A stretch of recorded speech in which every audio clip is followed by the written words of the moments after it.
This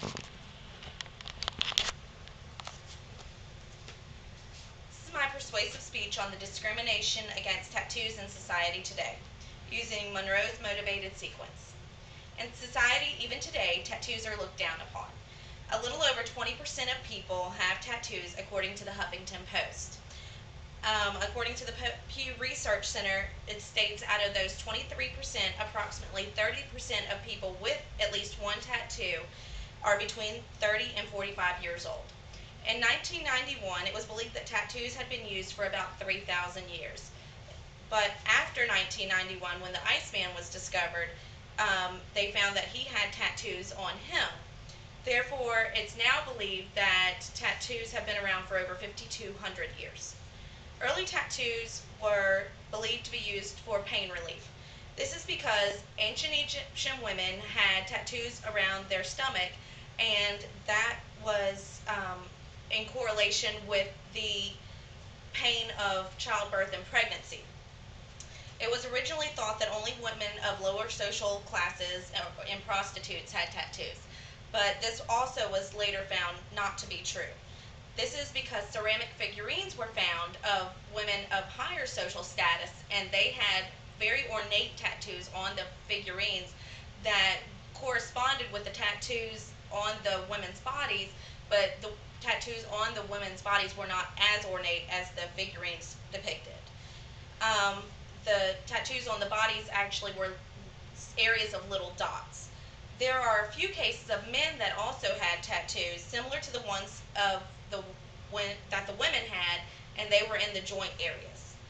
Early tattoos were used soot or ash as their ink, and instead of using a gun like we do now, they actually used a stick with a bundle of needles attached to it, and that's where the dotted designs came from.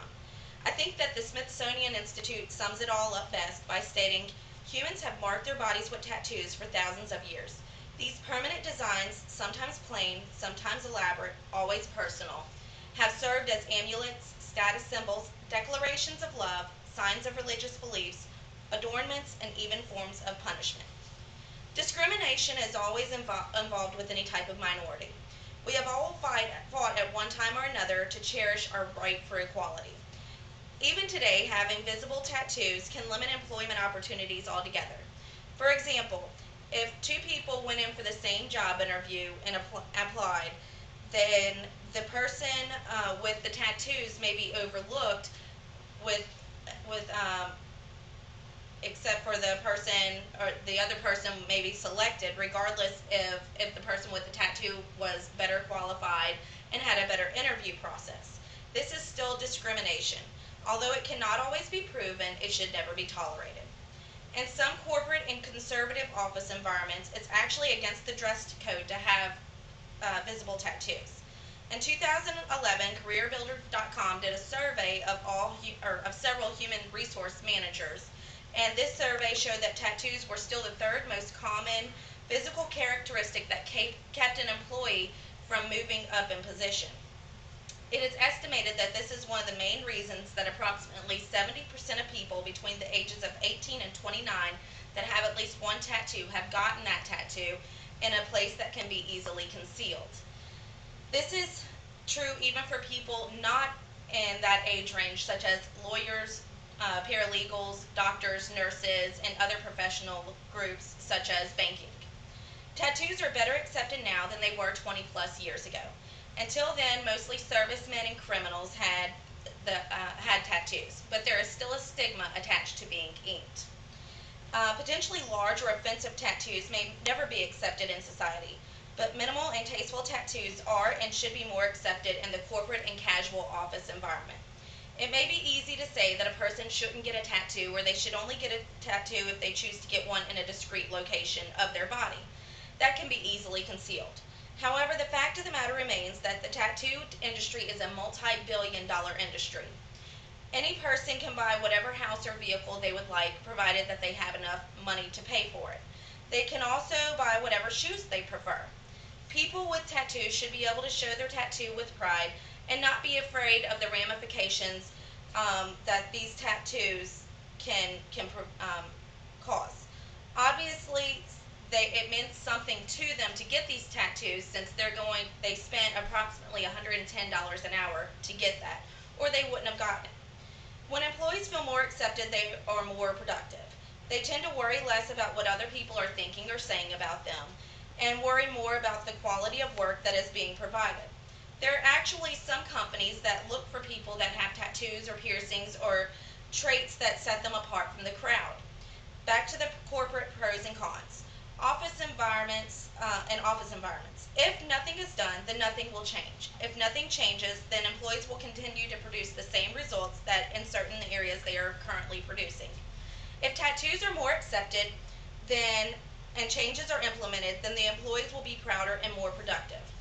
Some people may argue that it is simply not acceptable for visible tattoos to be in the corporate or office environments. But stop a second and look back 20, 40, 50, and even 100 years ago. We see things today that back then we would have never accepted. But even today, we don't even give it a second thought.